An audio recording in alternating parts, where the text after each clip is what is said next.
Hey, Real Nerds. There's many ways to enjoy the Real Nerds podcast. You can listen to us on Stitcher, iTunes, and now Spotify and iHeartRadio. You can see what we're up to around town by following us at Real Nerds on Instagram. And if you want to send us your thoughts, you can email us at realnerds@gmail.com or call us at 720-6nerds5. Like us on Facebook at Real Nerds Podcast or tweet us at Real Nerds. And now on with the show.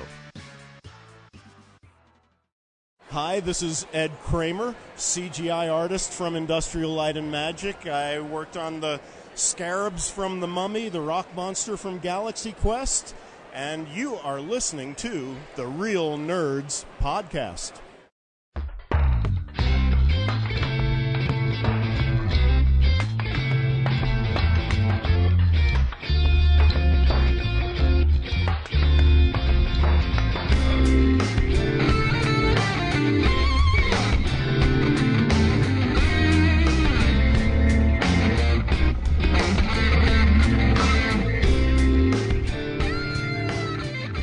This is Real Nerds Podcast, unofficially the official podcast of Denver Pop Culture Con 2021 and beyond. I'm Ryan. With me again on Zoom is Corinne, Brad, and Zach. Hello. Hi. Every week we go see a new movie and we podcast our experience of the world, but sometimes we stay at home when there's no new movies coming out. And this week, remember a few weeks ago when we were like, hey, we're going to start getting back together and doing these in person. And it's been 5 weeks, so we haven't done that. Yep. I mean, three of us were in the room for Film Explosion 2000, so that's it. That's all we did. Yeah. Say hello to Pumpkinhead. Okay, bud. Everything is a pain in the ass right now. Did they say hello? They did. They said hello to your pumpkin head. Hi, That's really cool. We watched Indiana Jones. What in the world? Yeah, and Kellen and I went and saw Indiana Jones. Ooh, which one? You guys saw Raiders? That's why it's saying That is true. We did see Raiders of the Lost Ark, or it's rebrand Indiana Jones and the Raiders of the Lost Ark. Oh my god, please, just call it by its real title for the love of God. In a second, buddy. Sure you want to do this at 4:30? Yeah. Well, I gave you guys the option. Yeah, so this week we watched the Netflix film The Devil All the Time. Stay tuned. We'll tell you should see the movie and then play the trailer, then we'll spoil it for you. We talk about movies coming out on Blu-ray, stuff we've been watching, movie news, and the kind of things that are going on around town. Speaking of which, Brad, what is going on around town? I just asked that question, Zach. Why are you... Hey, film buddies. Follow me around Denver.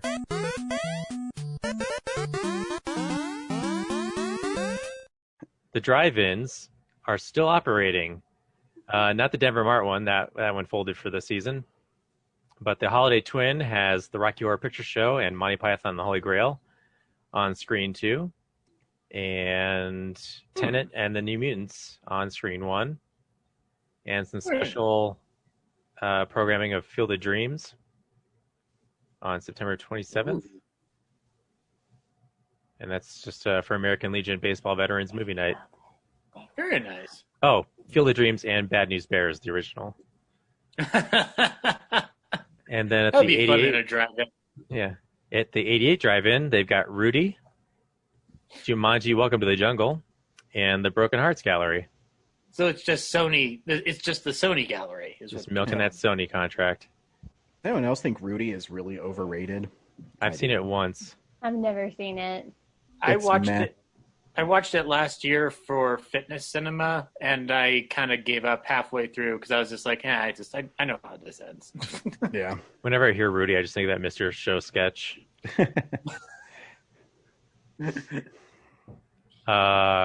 Yeah, so that's what's going on around town. Cool. Time for some movie news. It's real news. Okay, so let's start with some good news. Harley Quinn, the new animated series, has been renewed for its third season. So congratulations to Harley Quinn. I still have yet to see it, but it's headed to the third season will be headed to HBO Max. So maybe that means I'll finally get to sit down and watch this thing. The first two seasons are on HBO Max, Zach. You know, I if you thought they were watched only- it, sooner, then it'd be renewed sooner. Okay, I'm sorry. I thought it was only on the DC only thing.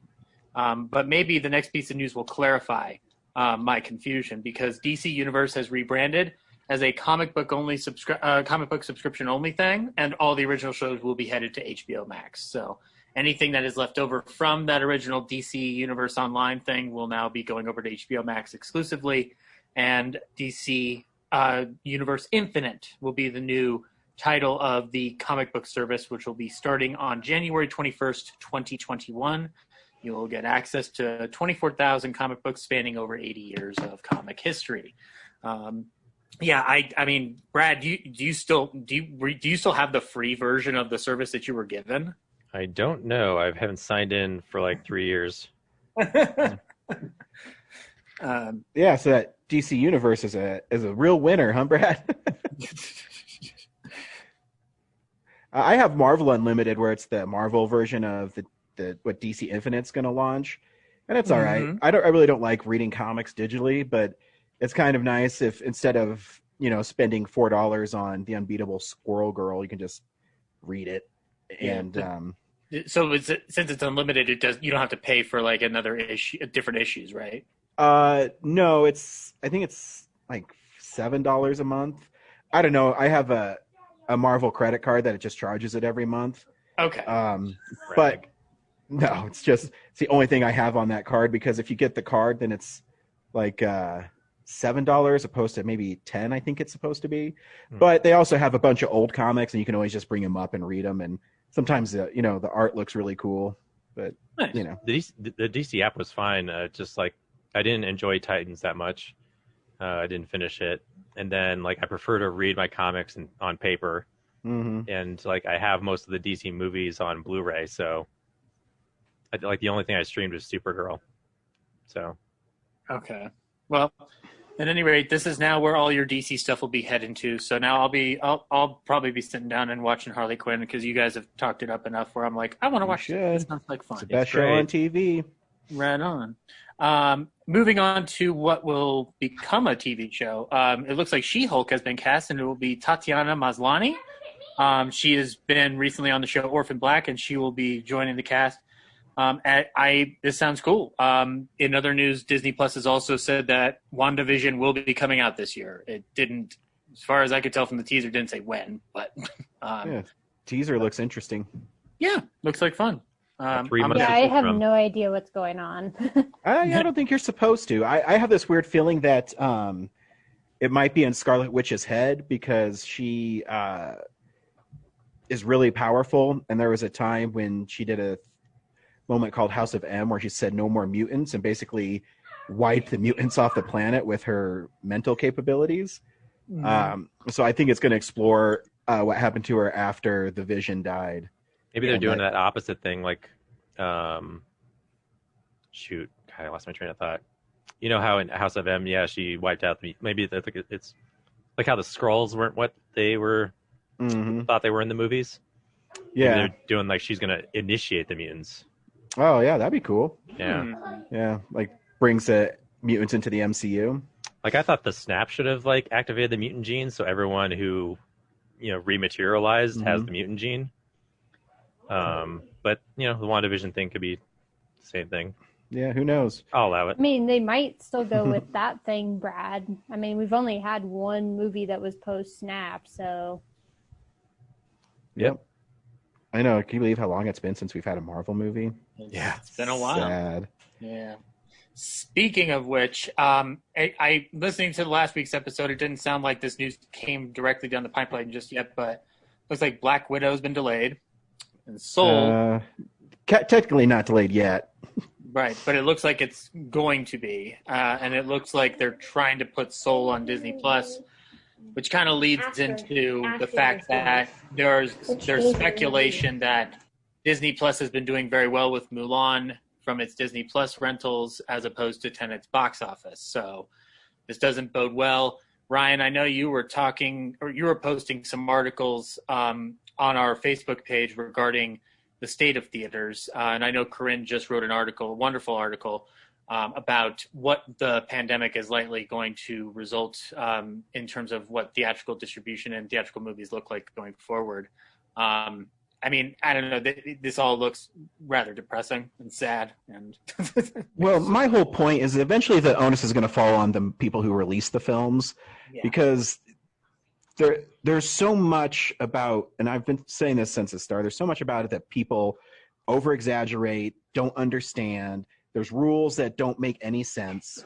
I mentioned last week that you can go to a casino and gamble, but you can't go to Dave & Buster's and push buttons on an arcade. It's the same fucking thing. They don't, and the studios are culpable in this too, because instead of sticking to release dates, now you're sitting there waiting and wondering, oh, when is this movie going to be delayed? There's that article I shared, I think it's from Variety.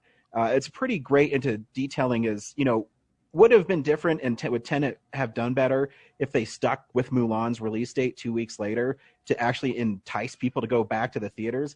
And the studio should do a better job of telling people why it's safe to go back. They instead it's just only in theaters. Movies are back on the big screen, but they're not helping the theaters out. And it goes back to what Brad and I was talking about. I think that they're doing this too with the Paramount decree's gone. That now it's going to be, instead of AMC, it's going to be Disney at AMC, and now you're only going to show Disney films there, or you can pay $30 to stream them. Right, and it's they're not helping anybody out, and that's why it gets frustrating, because there's no consistency in the rules, there's no consistency in how people get sick. It's so much unknown, and some of it seems like an overreaction, and then you have some that's like, oh, this isn't enough. There was no coordination between studios and theatrical and the theaters themselves in terms of how to manage this. There was no, they were never put in, they were never planned or set up for any disaster in regards to what would happen if an emergency such as a pandemic were to happen.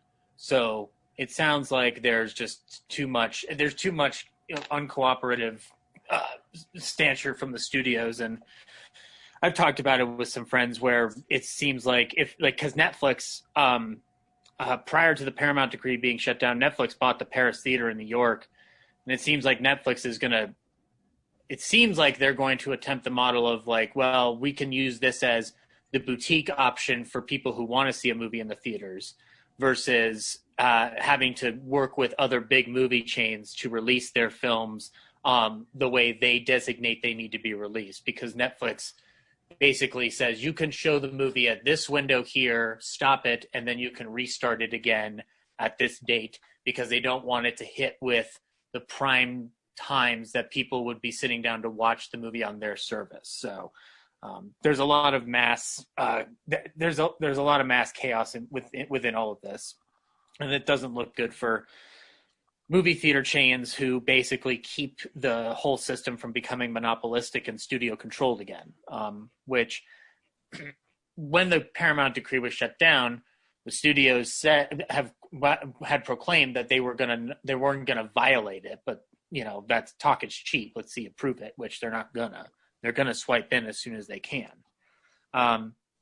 But at any rate, though, I will bring it back to some good news again. I don't talk about video games that much because I don't play video games, but that might start to change, because I just saw some gameplay demo for Spider-Man Miles Morales for the PS5, and it looks like some fun. I think I'm going to get a PS5, guys. You should. Yeah. Yeah, sorry. Kellen's deciding today to be not a nice little boy, and he's just running and kicking stuff, and he just kicked over his chocolate milk, and so I'm a little disappointed in him right now. I'm sorry to hear that. It's all right. It's just he's doing it on purpose for some reason. I don't know what his problem is right now. Gotcha. Hey, if you don't want your chocolate milk, I'll gladly drink it for you. Yeah. And I made it extra chocolatey. In fact, starving kids in this country want that chocolate milk. So I don't. But yeah, no, the gameplay looks fun. And I've wanted to play that Spider-Man game since it came out. So I'm amongst a bunch of other games. So yeah, PS5 might be my new route to go, and you should all check out that gameplay demo. It looks awesome. The Batman has resumed production as Robert Pattinson has recovered from the COVID-19. So congratulations, Robert Pattinson, for beating the virus. Now get back to being Batman, because I want that Batman movie. That trailer was fucking cool. And then Wait, what was that eye roll for? Corinne?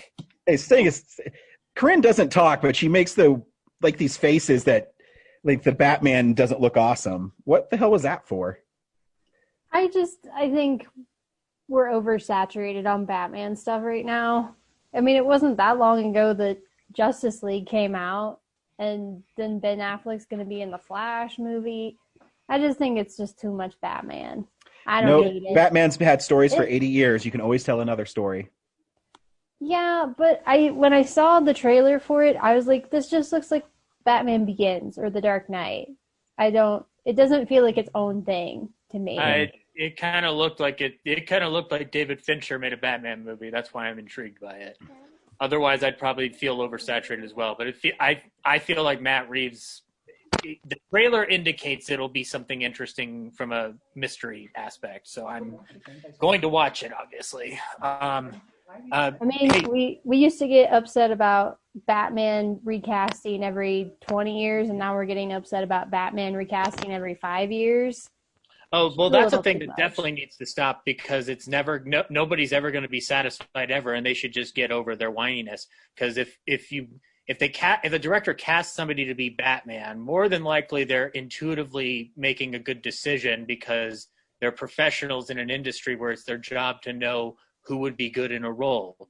Does it always work? No. But it seems like in the case of Batman, apart from maybe George Clooney, they've done a pretty okay job, you know? I don't think George Clooney's the problem in Batman and Robin. Oh, no, he's not the problem. Although I will maintain he's a better Bruce Wayne than he's a Batman. I would agree with that. Yeah, But that's the writing too, because George Clooney's a great actor. If you gave him Batman Begins, I guarantee you he'd be, that's the best Batman ever. Now I want to remake Good Night and Good Luck with Batman. Corinne, you don't have to be negative about everything. All right? I just disagree. I'm sorry. Yeah, why disagree? Well, if you give him a better script, he's a good actor. If you give him a better script, he's a better Batman. I don't think George Clooney, I think he does better in more, straight dramatic roles. I don't think a comic book movie is really his thing. I think he'd be a great Norman Osborn, but, that's me. Alfred, we're going to rob this casino. We're going to need 11 other guys. And then it looks like in 2021, CBS All Access will be rebranded as Paramount Plus. In other words, CBS couldn't think of any other name. Because they're just basically Paramount minus. Paramount Met. Paramount squared. Come on. Literally anything else from math, okay? Paramount Now. Could have called it Paramount Now. That would have been cool. Yeah, see? I just did Paramount's work for them. Yeah. Hire me, Paramount. Isn't there a Now channel? Isn't there HBO Now or something? Now it's being negative. I want to be hired by Paramount to do that. I think HBO is an HBO Go. I don't think there's an HBO Now. If it is, it's all been there's some condensed kind of into channel HBO. that has Now in There it. was, yeah. It's all supposed to be Max now. It's all Maximilian, HBO Maximilian. And then the last piece of news that I thought was rather interesting is that Ethan Hawke's going to direct a documentary about Paul Newman and Joanne Woodward. So that's cool. Between this and Amy Poehler's... let's wait for Corinne's negative reaction. She's gone. I'll do it. It's only interesting to you, Zach. It is. Well, I don't know. Do you guys like Paul Newman? I do like Paul Newman. Yeah, he's dead. There you go. Then you might want to watch a documentary about him and Joanne Woodward. I think that would be cool. I never met him. I don't know.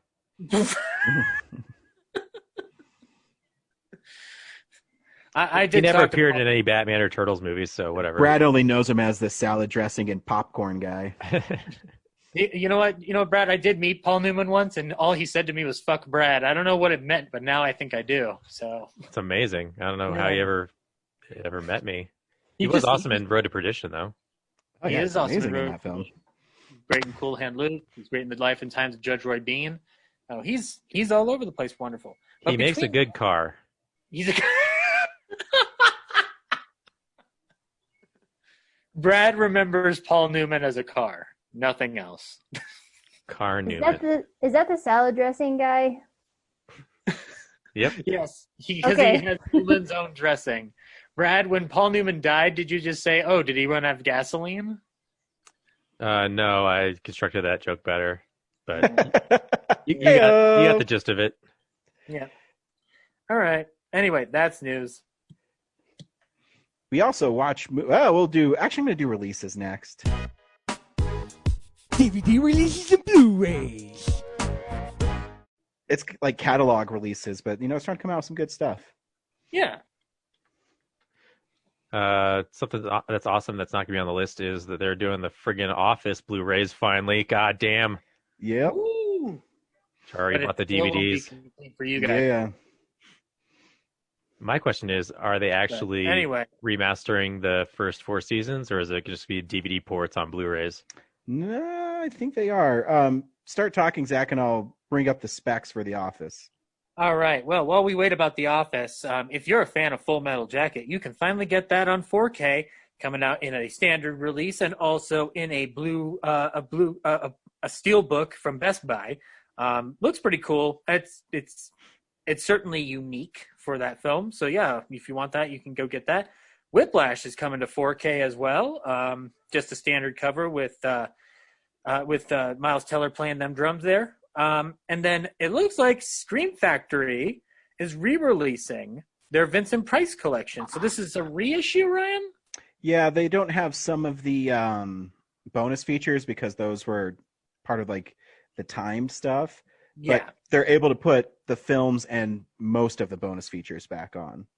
Right. Well, and then in this collection, you'll get the Fall of the House of Usher, the Pit and the Pendulum, the Haunted Palace, the Mask of the Red Death, Witchfinder General, and the Abominable Dr. Phoebes. So yeah, I will definitely be picking that up because I remember seeing on the website that they were all like the ones that I wanted were always out of print. So yeah, it sold out really fast. Yeah. Well, now it's my chance. And then it looks like Dimension Miramax releases are getting reissued all over the place. So if you haven't picked up your Faculties, your From Dusk Till Dawns, your The Crows, your Sin Cities, your Kevin Smith 3-packs, and your Jackie Browns, now's your chance to do so. Here's something I don't understand about that packaging to this day. The Kevin Smith triple pack has Chasing Amy on top, Jay and Silent Bob Strike Back in the middle, and Clerks at the bottom. That's disorganized because that's not how the order works for those films. And I, for one, am not happy about that. Anyway. And then Rick and Morty Season 4 is getting a Blu-ray release. If you're caught up on Rick and Morty, you can get that for your collection. The Rob Zombie trilogy is getting a standard Blu-ray release. The last time I spoke on this, it was getting a steelbook release from Target. Yeah, that was a exclusive at Target for a while. Now it's everywhere. Not the steelbook, but the able to buy them somewhere else. Yeah. I still need to pick one versions up because I still haven't seen Free from Hell, and if I'm going to watch it, I might as well get the I understand that, Ryan, but I need to watch the garbage myself. You really don't need to. What me is I like inverted listings, so the fact they put 3 from Hell on the bottom instead of the top just bugs me. Yeah. And actually, I lied. There is a steelbook version of the Whiplash 4K release, and it's blood splattered on the drums. So yeah, that's cool. Movie's awesome. Yeah, movie's great. You should check it out. And a Studio Ghibli film, The Wind Rises, coming to I guess maybe reissued on Blu-ray, it seems like. So if Corinna, you talked about that one, right? Yep. It's also co-stars Emily Blunt. So yes, it's also in my Bluntathon. It's a beautifully animated film. Well, why don't you get your hands on that blunt and smoke it up? Because The Wind Rises is available for you. I already have it. I'm good, thanks. So Brad, I looked, and it doesn't say if they're remastered yet, but it says that it's 34 discs. There's there's commentaries, the webisodes are on it, the blooper reels, and 15 hours of deleted scenes. I'm guessing they're porting those all over from the DVDs. Yeah, but I think it was the first 4 seasons that were never on Blu-ray. Yeah, that's right. Because 5 I think is the first Blu-ray. So. Yep, but I guess we're never going to see Michael Hing himself. Yeah, I don't. That could easily just be a deleted scene. It's not like kids are going to seek it out. Yeah, I mean you can find it on YouTube. Yeah. I must have watched that live because I swore I watched it, and then I could have sworn it was on my DVDs. But I was reading about that scene. It's pretty infamous. As soon as it aired, it was immediately pulled. Yeah, like I remember seeing it live and then being excited to get it, like see it again on, DVD. And then I got the DVDs or I was on Netflix and I was like, where's that episode? Like, this is the Halloween episode. Where's the hanging thing? And it's crazy because that's the only part of that episode where Halloween's even mentioned. I think on Office Ladies podcast, they talk about how like there's a couple of episodes. There's actually in season 3, there's a couple episodes. I forget which one, but like there's a Netflix version and there's a DVD version. And it's just that one's more about timing. Yeah, I mean that happens. That's why it's always prudent to get shows that you want on physical copies, because stuff like Community, I mean, they got rid of an episode and now it doesn't even you can't find it anywhere because it's sold out. And I'm feeling it might, so I bought it just before it sold out, and now it's selling on the secondary market on Amazon for lots and lots of money. Yikes. So so we watch films throughout the week too, in a segment I call What We've Been Watching. So, this is the stuff we've been watching. Corinne, what anime / romantic comedies have you watched this week? Oh my gosh! And Ryan, let me just make the faces you make when we're talking about Batman. That doesn't really work for the listeners at home.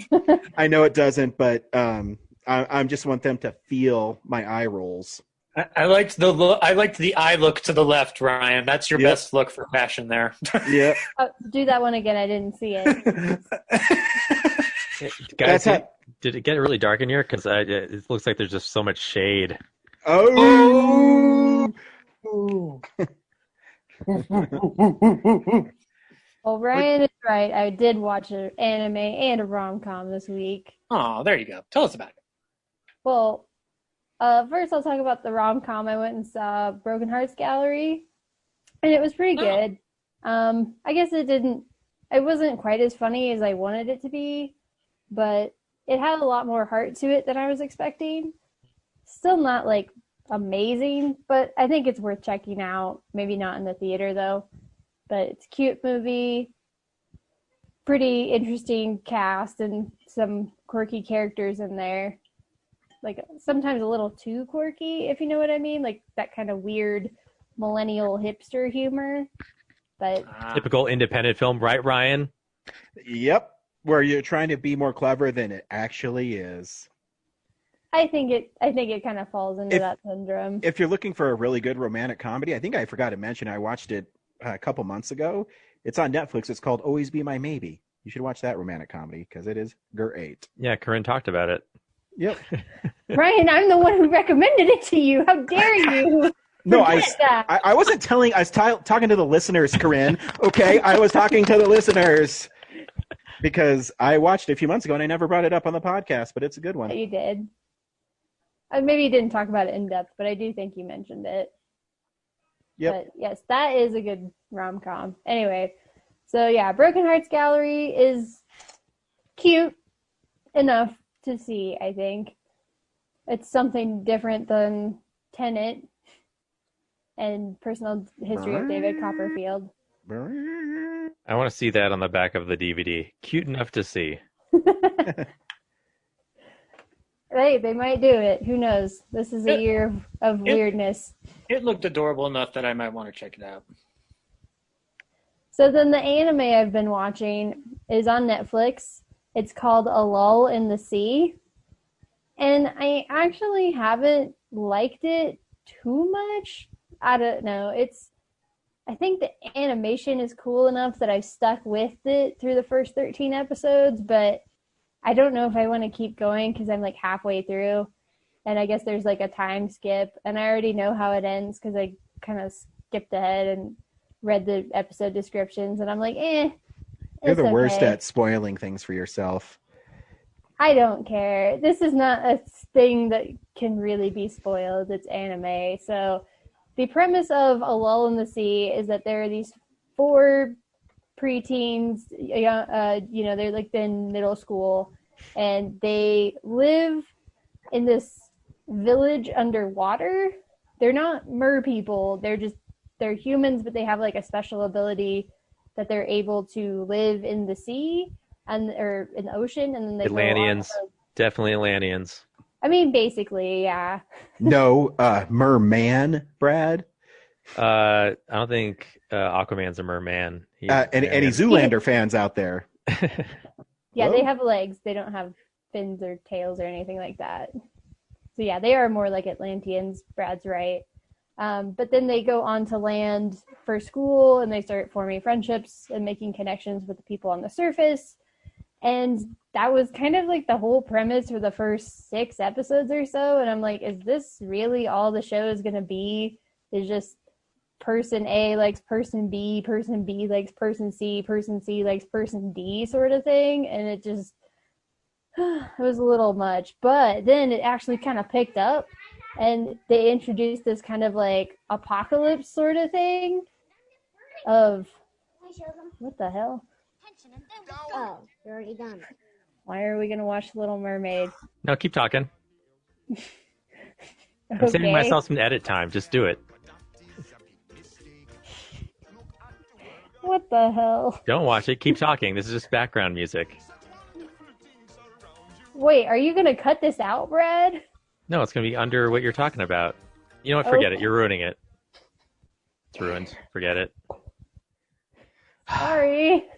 I don't.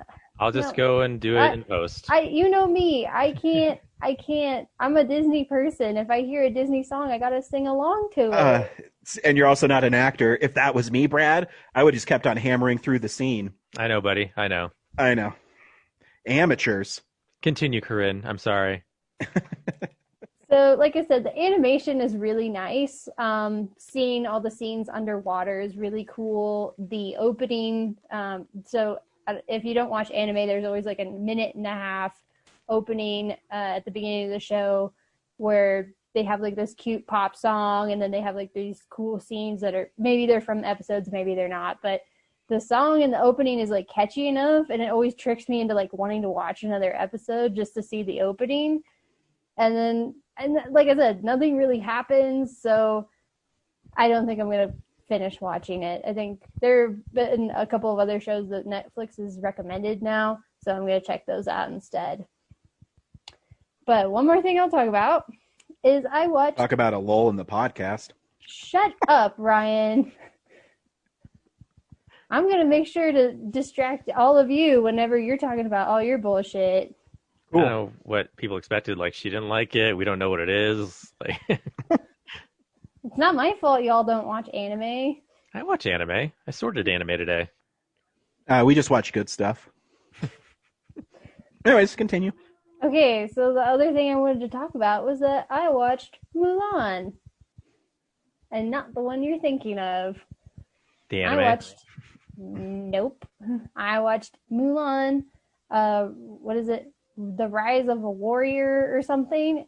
It's a Chinese film made in 2009, and it has it's on YouTube. It has English subtitles, and it's like really good. Actually, it's way better than the live action Disney Mulan that they put out, which is, it looks like garbage compared to this movie, because this movie's so, it like has such a different take on the Mulan story. So you know the whole like Disney story where it's like she takes her father's place, she goes to train, she gets like in her first battle. Like that all happens in the first like 30 minutes of the movie, the first 45 minutes. So spoilers, some spoilers ahead, but by the end of the movie, she is a general, and she has been in the war for 12 years. So when you say some spoilers ahead, you just told us the end of the movie. So you mean the I end of the didn't movie? I didn't tell you the whole thing, because there's like a whole.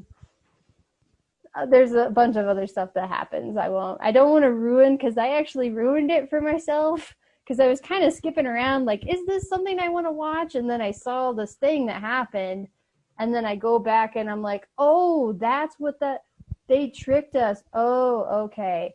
So wait, so you fast forward films to see if you want to continue to watch them, to see like points in the films? I wanted to get a general idea of like how the film differed from like the Disney version, because I cut ahead to when she's already a general, and I was like, oh, like this looks different enough that I kind of want to watch it now.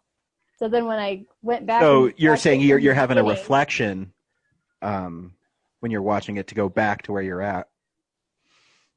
You need to see who's standing right in front of you because you're seeing it further in the. No, boo, not allowed. But yeah, when I went back and watched it from the beginning, there was like a thing that happened, and I already knew how it was resolved because I had seen the end, so I spoiled it for myself. But if you watch it, you might like that revelation better than me. Anyway, Yeah, when I it's a when I really watch good movie. when I watch films, Corinne, I don't spoil myself. I see how the up. story plays out. We've had this conversation about Rise of Skywalker. Yeah, I know we have. In a private conversation, not like out in the open. But Corinne, I'll let people behind the curtain about, a year ago when this was about to come out, Corinne jumped on Tumblr and got all the spoilers for it. And I did not. And I told her, I was like, why don't you just experience it instead of going to the spoilers and being disappointed? And man, I was totally right about you going in there and being disappointed. Yeah, Count but it. It was a good thing that I read the spoilers beforehand, because if I had just gone into the movie without knowing what was going to happen, I would have been very upset. I would have yelled at the screen, but like, what the hell? What do you mean Ben Solo dies? Did you really think he was going to live? Yes! Oh my God. The Disney You're the movie, worst for kind of crying Star out Wars. loud. You're the worst kind of Star Wars fan. And I said we're it. not You talking want to about- fight? We're not talking about Star Wars. We're talking about Mulan 2009, okay? You guys talk without us? We do. Yeah, it's called Facebook Messenger. It's fine, Brad. We'll go have our own side conversations. with Yeah. these two We're going to form our own Real Nerds podcast. Yeah, we'll call it Realist Nerds or Better something Nerds like that. podcast. So one more thing I want to say about the Mulan movie is that Say in Minecraft, Kellen caught a house on fire. Kellen's catching all the village on fire in Minecraft. Yeah. Sweet Yikes. pyro you're raising there. I know. future Like he arson also criminal. spawns like sheep and pushes them into the water and lava and shit. Like, God damn, dude. I'm not even that heartless in fuck? Mortal Kombat. Poor sheep. Anyways. They don't deserve that. So I know, like with the Disney films, like the whole viewpoint on the whole woman goes to war thing is like more girl power kind of deal. But in this movie, they portray it because, like I said, Mulan is at war for 12 years. So they portray it more like a woman coming into a man's world, like seeing things that up until that point men only really had to deal with. Because they do have some scenes earlier on in the film where her dad is talking about war, and you get the sense that he's kind of discussed both sides of it, like both the kind of honor and glory and fighting for your country, but then he's also kind of hinted at like the horrors of war and the brutality and all the death and destruction and everything. So like when she goes to war, she really sees like that brutality and stuff. And it's like, I'm not saying like women never had to see that, because obviously like if you watch any kind of war movie, there's always like people on the home front and their villages or whatever get destroyed. But just a woman being in a man's role in that time and place, those were horrors that for the most part only men really had to deal with. I know. Can So- you imagine that? And then I going just thought home it and was have to like- talk to your wife about it? Yeah, I mean, it's really crazy. Yeah. No, it is. It's just a different take on it, and I appreciated that. Yeah, I agree. So I recommend you all go check out Mulan, Rise of a Warrior 2009 on YouTube. Yeah, let me put that reminder in my phone. Brad, what'd you watch this week? I I was hoping for a middle finger from Corinne or something, but all right. There we go.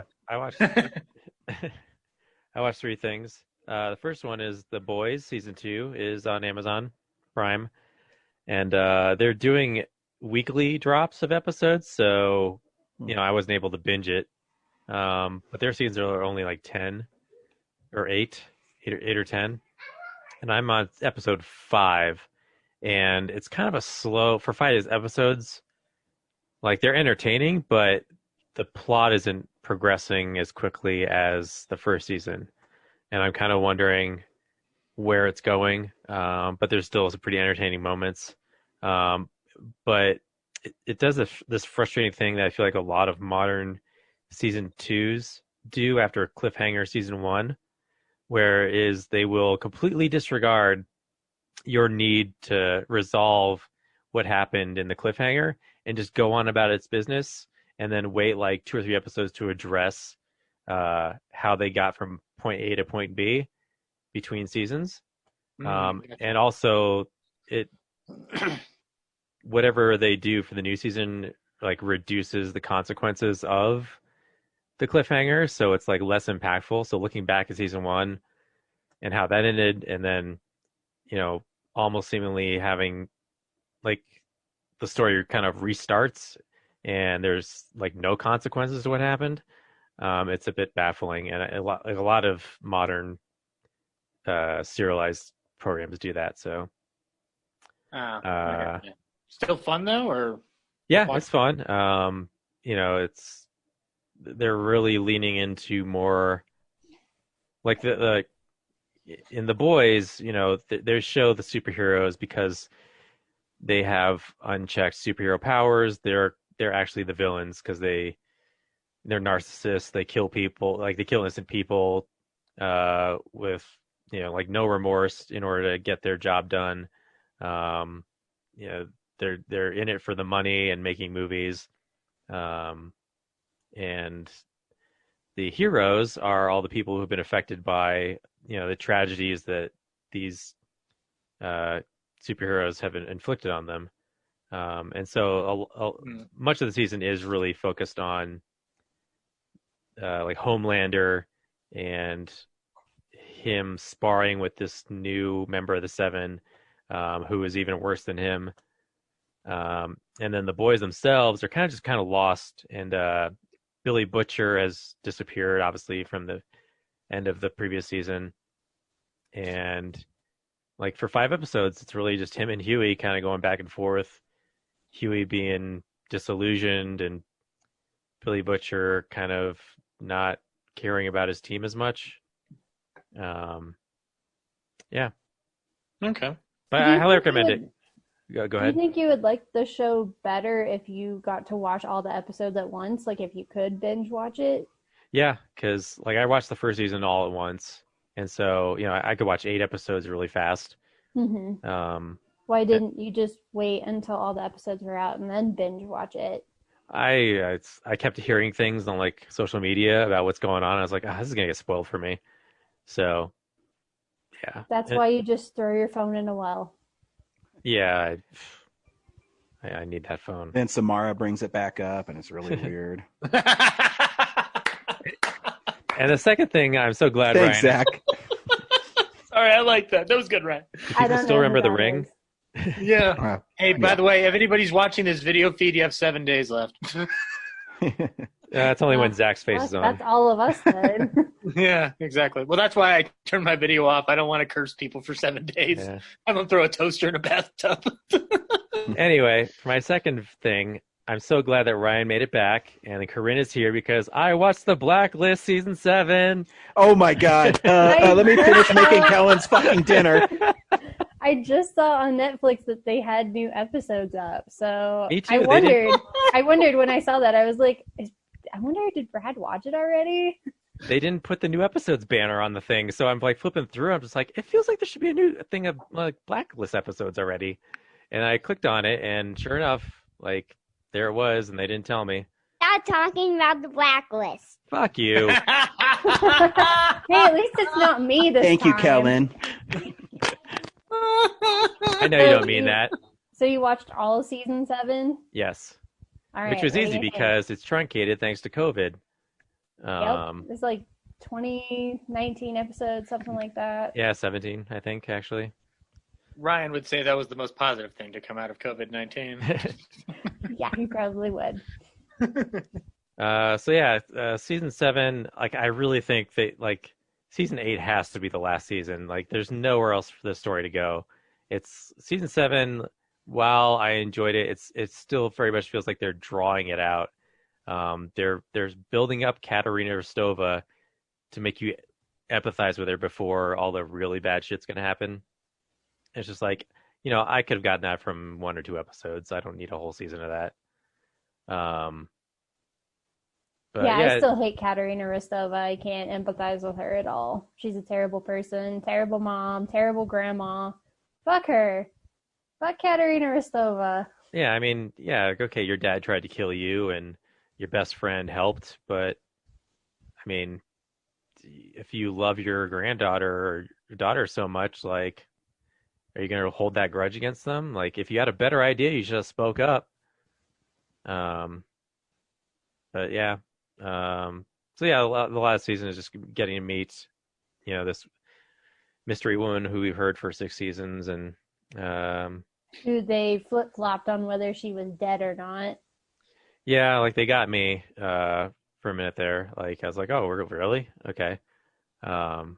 Although something about like the way Red talks about her makes it seem like she isn't really Katerina Rostova, but I'm like, are we going to have another effing imposter on this show?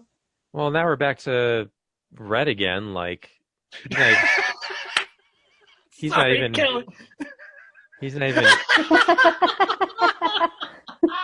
Kellen's wagging his finger at the camera. Was that Samara on the screen? So, Brad, Kellen tells me that you said "God damn it" to him.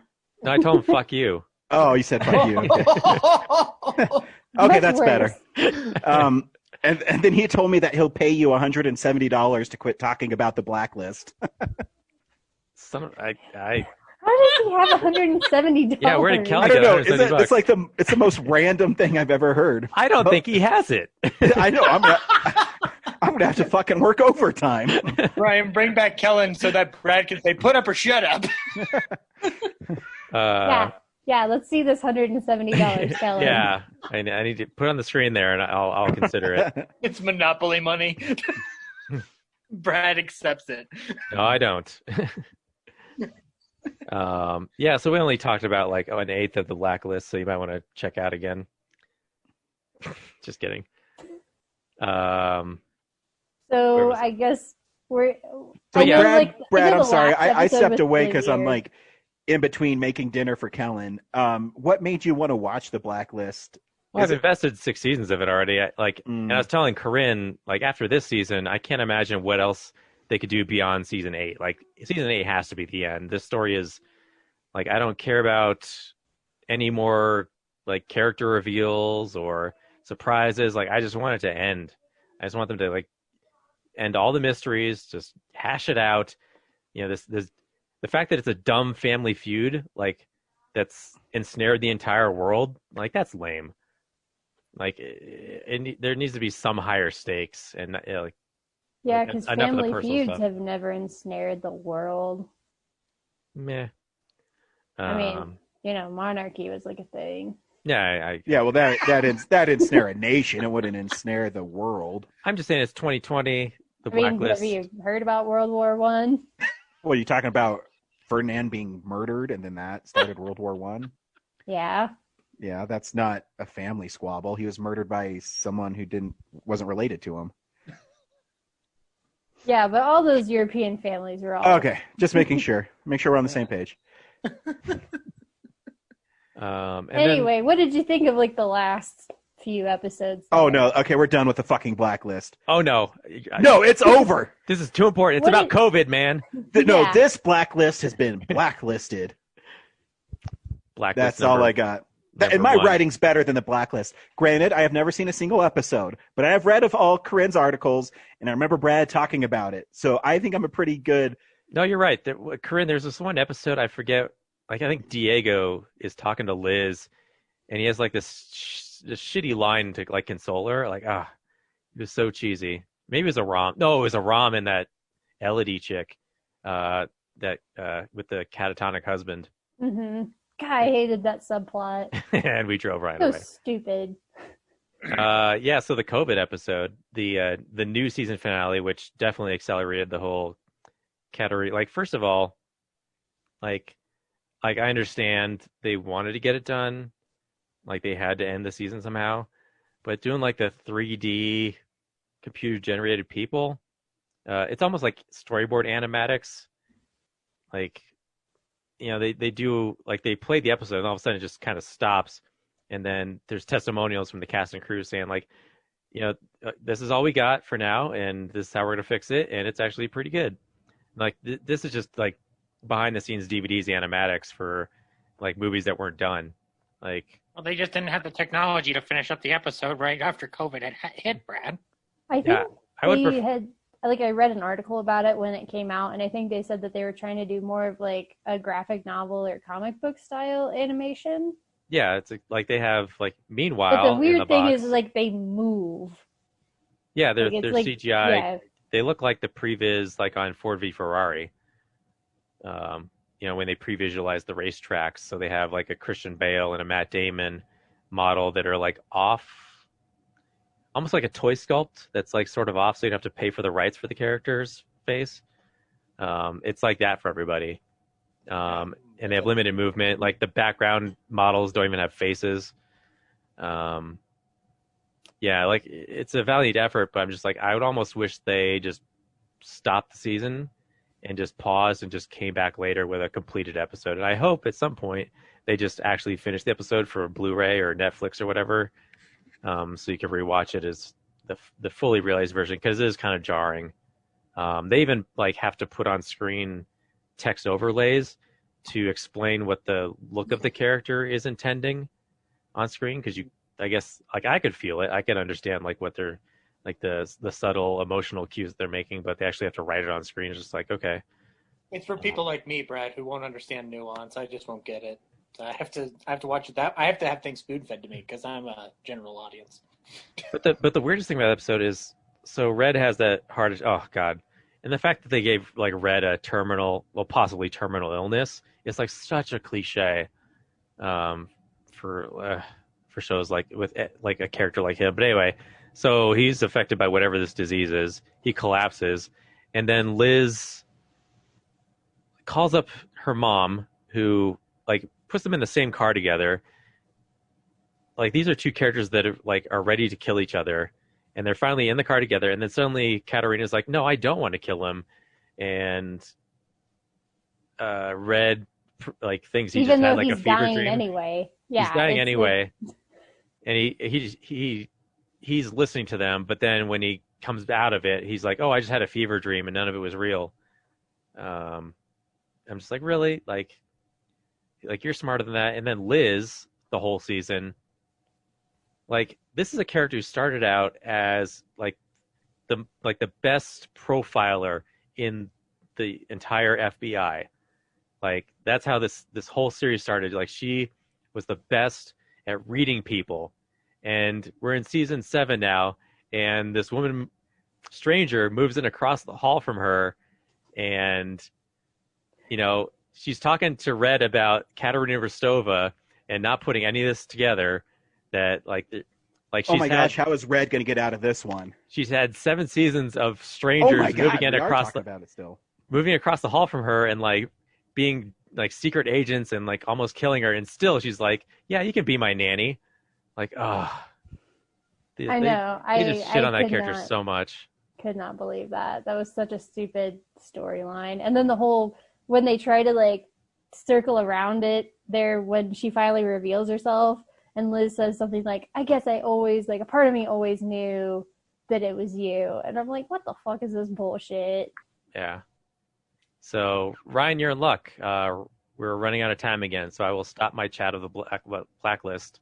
Well, and we'll start talk a new for thing. another 9 minutes. No, we are not talking for another 9 minutes about Blacklist. I will say this. I will end this for Ryan so that it's pleasurable for him here. So at the end of the Blacklist, it's my proposal that Red gets the upper hand on whoever, and then says, "Now I've got a list of my own, and it's called the Red List," and then that's how it ends. That would make it worse. Now, I don't think so, Ryan. No, because then it's a spin-off, and I don't need that. No. It just ends there. They're not going to actually greenlight that, Ryan. That's how it's going to end, on a nice little one-line note. I do feel good about my prediction that the series is going to end with Red as Blacklister number 1, Liz is Blacklister number 2, and as we know, Katarina is number 3. So. Oh yeah, Katarina. She's probably the worst Blacklister of all. See, Ryan knows. He watches the show. What's that? I said Ryan doesn't even know who that is. He doesn't. She's someone who's might be on the blacklist. You never know. It's a certainty Definitely she's on the blacklist. Anyway, Brad, before we do the thing, can you tell me what you thought of like that last scene in the finale? Where she's standing on like the top of the rooftop like Batman, staring at the moon. Oh my gosh, that was so stupid. The first time I saw it, I thought she was gonna jump off the roof Batman style, like a cloak, like a parachute thing comes out of her coat or something. Like you said, like all the animatics are comic book style, so I think whoever was animating those just got a little overzealous with how to stage that. You just rewatched Tim Burton's Batman that day and got an idea. But it's also like an episode where you can tell that they squeezed the other 4 episodes into it. So, or 3 episodes, whatever. They probably would have had 21 or 22 to wrap up the season. Instead, they got 17. So. Okay. And I hope they're not setting up a Liz and Diego connection because it doesn't need it. Just get to season 8, wrap up all the storylines, and get out. Do you think they're going to bring in Diego's cousin, Dora? Or is it just going to be... I'm sorry, is Zach talking and making lame jokes? No, that joke was money. Disagree Okay, with. first of all, Diego is the actor's name, not the character's name. Oh, His right. name is Donald Rustler. I want you all to know that this was the most entertaining, 50 minutes of my life thus far. Just listening to this conversation. And Ryan... Backpack. Should I talk about the Brothers episode with Donald and Anthony Michael Hall? I mean, you can. I already talked about it. Yeah, I'm good. I think I fell asleep through part of it. Did it, so whenever they do the thing at the end where they reveal which brother was which, were you just like, this is so stupid? Oh, did they flip the brothers? I didn't even notice. I thought they were the same. They just the one gave his medal to the other one because he deserved it more. Right, but they make you think the red-headed younger brother is Diego's character, and then the older one is, but then it's switched around. I don't know. It made sense when I watched it. Yeah, I thought the Anna Michael Hall one wanted to, because he wanted to be a cop, so he was in the training, and then by the end of the thing, he gave it to Donald, and then Donald ended up becoming an FBI instead. Mm-hmm. Okay. And the last thing I watched was I finally watched Harlequin, the 1980 movie from James's Film Explosion list. And it is bonkers. What's it about, Brad? I don't remember the trailer. I just remember the trailer was goofy as balls. Oh, it didn't explain anything. Oh, okay, good. It just told you that the Harley Quinn's evil. So is it a clown or something? No, it's so there's this kid, and he has leukemia, and he's having his birthday party, and his dad is a politician of some kind in Australia, and he is so enwrapped in his career that he doesn't give a shit about his leukemia son's birthday party. He comes home at the last minute, is able to connect with his son on his birthday, but declines. And goes about his business of trying to become the next whatever office they have. One of the other politicians has been abducted, and they have to fill his seat. So this guy is in the running, and that's all he cares about. While his sick son is having his birthday party. So then there's this party clown shows up, and befriends him, and then the kid goes to bed and brushes his teeth. Oh, that's Kellen. I was like, who's talking? No, it's my dog's barking at another dog. Yeah. The kid goes to bed. He starts brushing his teeth fall out and start bleeding. And the mom gets hysterical. And then this guy, Gregory Wolf, shows up and touches the kid. And magically, he has his leukemia is in remission. He's all better. and he says, as long as he believes that he doesn't have cancer anymore, he won't have cancer. Oh, it's that easy. It's that easy. And, Gosh, we've been doing it all wrong, guys. and then obviously the mom's like, you should stay with us, because they have a mansion and plenty of space for Gregory to stay. And Gregory performs little magic tricks throughout the rest of the movie, and everyone's skeptical of his powers. And then it turns out that the people he's running for office with, have kidnapped the guy who had the position before him and are orchestrating all these things to seat him. And then Gregory goes to a party and starts showing off all of his crazy magic tricks, and this disturbs all those people. So they want to kill Gregory now. And they succeed. The end. No. Yeah, fuck Gregory. Yeah, the Harlequin. I'm not sure Harlequin's accurate of a title, but yeah, so he's... Corinne's not listening. She's busy on the Blacklist fan club. Harlequin, more like the fuck is going on, Ken? Yeah, I mean... I don't know. And Zach's back with the shitty jokes. Woohoo! Bad jokes. Can't get enough of them. In the process, the wife falls for him, and obviously the husband gets jealous, even though they have like a sexless marriage. He still cares that he's being cuckolded. And so, yeah, they start framing Gregory as this Lothario, who and a shyster who's, they keep saying like the kid still has leukemia and he's sleeping with all the other women in the mansion. And then, yeah, they get all their guns, and they hunt him down and kill him. This Nice. This Might sounds as more well.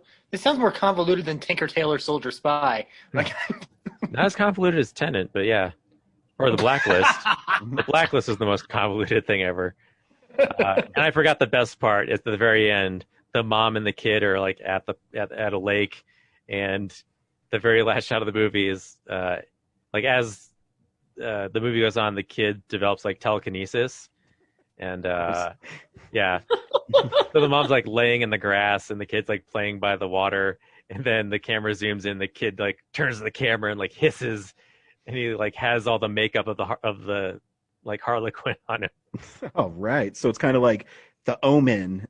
Yeah, to be continued, but it won't be continued because it's been. and then like Jason years. pops out of the water. And they find out it's just been a nightmare, but she goes, then he's still out there. Pretty much, yep.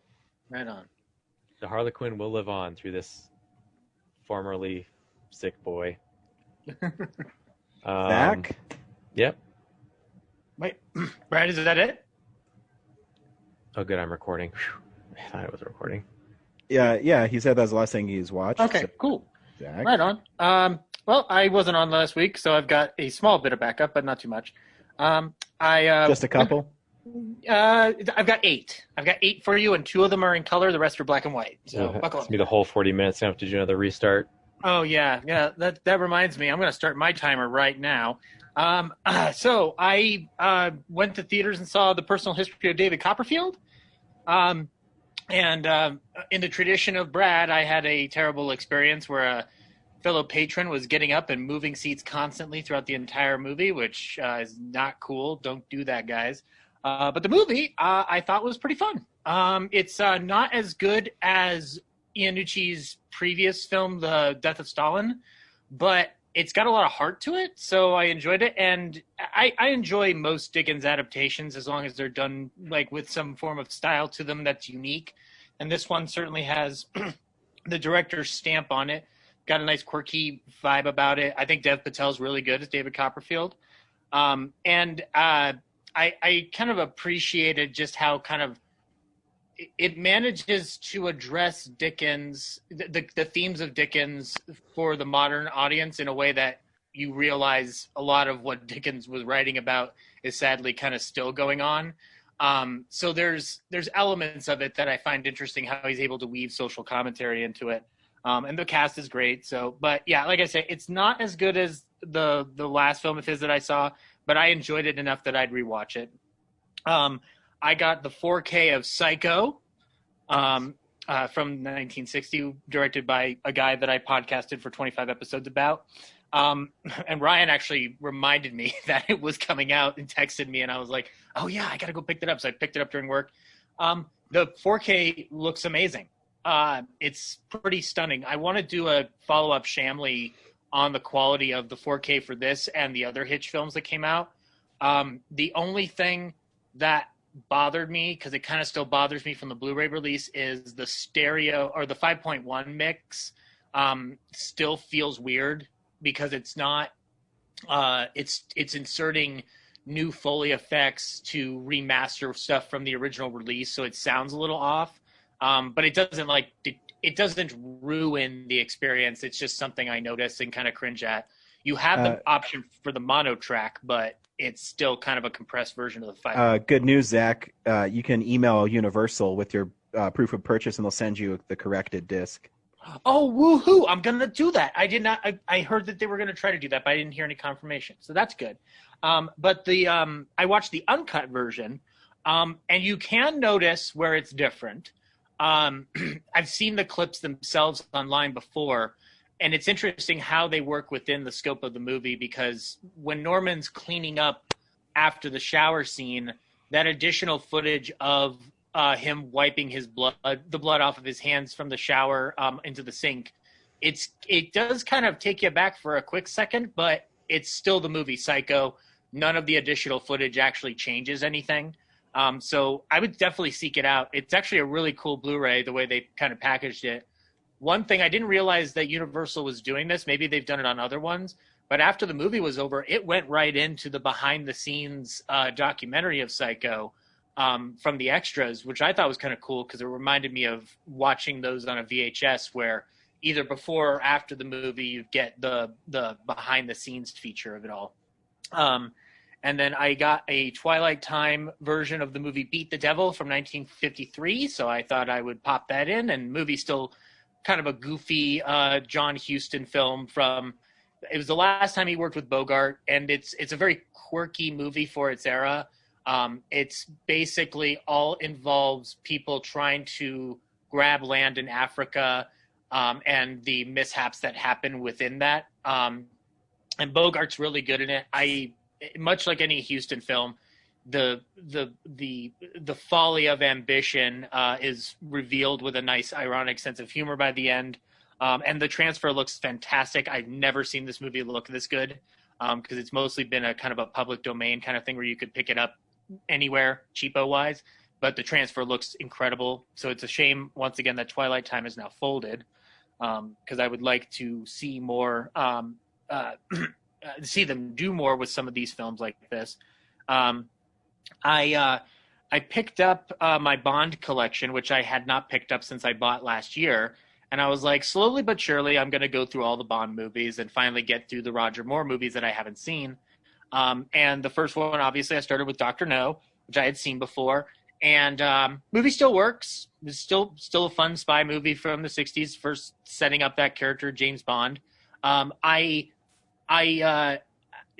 It's weird. Like, we've talked about how the Connery era films definitely feel dated, and they do.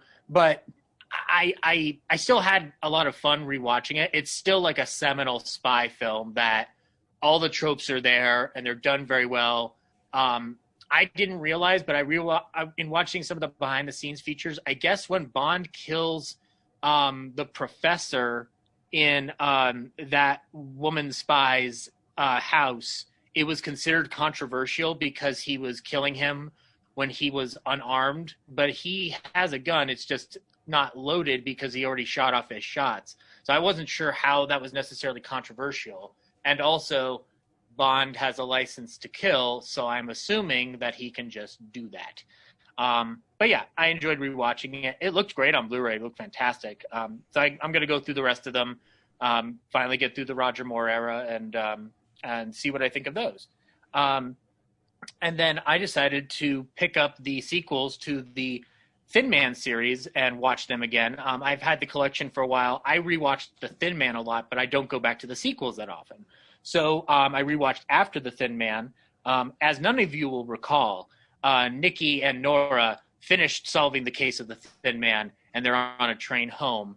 And After the Thin Man picks up where they're about to settle home and just have a nice, relaxing time. But oh no, somebody in Nora's family is having an issue with a murder or a disappearance or both. It's both of them, guys. So somebody disappears in Nora's family and they have to solve it. It leads to murder. More mischief and mayhem ensues with Nikki and Nora solving it while still being suave.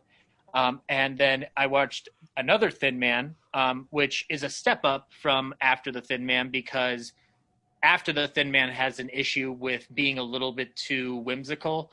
And After the Thin Man actually gets a little bit more into Nick Charles as a detective, and manages to balance that with there being a baby in the storyline. But, it's another, somebody's having troubles that could lead to murder, and then it leads to murder, and then they have to solve it. In Another Thin Man, by the way, you will see a early appearance by a man named Sheldon Leonard, who would go on to be the producer of The Dick Van Dyke Show, amongst other sitcoms. So if you want to see what the producer of The Dick Van Dyke Show looked like before he started doing that, there's your chance. And if you want to see what he looks like in the early 90s, a gangster. So you can find that on the Dick Van Dyke DVDs. Yep, that's true. He's also on another show with a comedian that I just won't mention because we get tired of that mention. But anyway... And then the last two things that I watched were I watched The Enforcer with Humphrey Bogart. This is a film that was actually mentioned by my final guest on Shamley, Adam Roach, because we were talking about Humphrey Bogart playing characters that are like DA characters, and I had watched Marked Woman prior to this. So The Enforcer, Ryan, I think you'll like this one a lot. Bogart's not in it as much. He's kind of the framing device for basically trying to find a witness that will point the finger at the guy who is running a hitman syndicate in the city. And it basically goes through a series of flashbacks to tell you the story of this crime drama unfolding. And what I found good about it is that for 82 minutes, they keep the mystery pretty well hidden until it's needed to be revealed. So there's a lot of intrigue as you're watching it. It's beautifully shot by Robert Burks, who was Hitchcock's cinematographer. And I guess it was uncreditedly directed by Raoul Walsh for some of it. So there's definitely some Raoul Walsh kind of stuff kind of floating in there. But Bogart's wonderful in it. And you get a young Zero Mostel, who would go on to be Max Bialystock and the producers. And then the last thing that I watched, I still have yet to go through my Carole Lombard Kino Lorber box set. But, Ryan, I watched one that I think you already got or still have coming called Supernatural. I haven't had a chance to watch it yet. Okay, well, I'm going to give you a little tease, but I won't spoil it for you. So Supernatural from 1933 with Carole Lombard and Randolph Scott, noted friend of Mr. Cary Grant, along with the woman who played James Cagney's mother in The Public Enemy. It's really good. It's not great, but it's really good. It's a horror film that basically deals with a woman who is a known strangler, who's killed 3 men, is about to go to the death chair, and a doctor who's working on trying to figure out how souls pass from one person to another convinces her to donate her body to science so he can figure out how souls transfer from one person to another. Meanwhile, Carole Lombard's brother has died, and she gets a message from a medium who's a fake medium to meet with him. And as he's scamming them, the body or the soul of this murderess enters Carole Lombard, and Carole Lombard becomes possessed. You could say everything that happens in it is supernatural. And it ends up being an interesting little ghost story that runs at a pretty quick 64 minutes. So you're not like wasting a lot of time if you want to give this a blind watch. I liked Carole Lombard in a lot because she gets really menacing in the movie, and I've never really seen her be menacing. And she has a really good evil stare that the director really capitalizes on. And since it's pre-code, it gets a little more racier than usual 30s films would. And it's nice to see a horror film like this kind of push the boundary a little bit in terms of what's acceptable and what's not.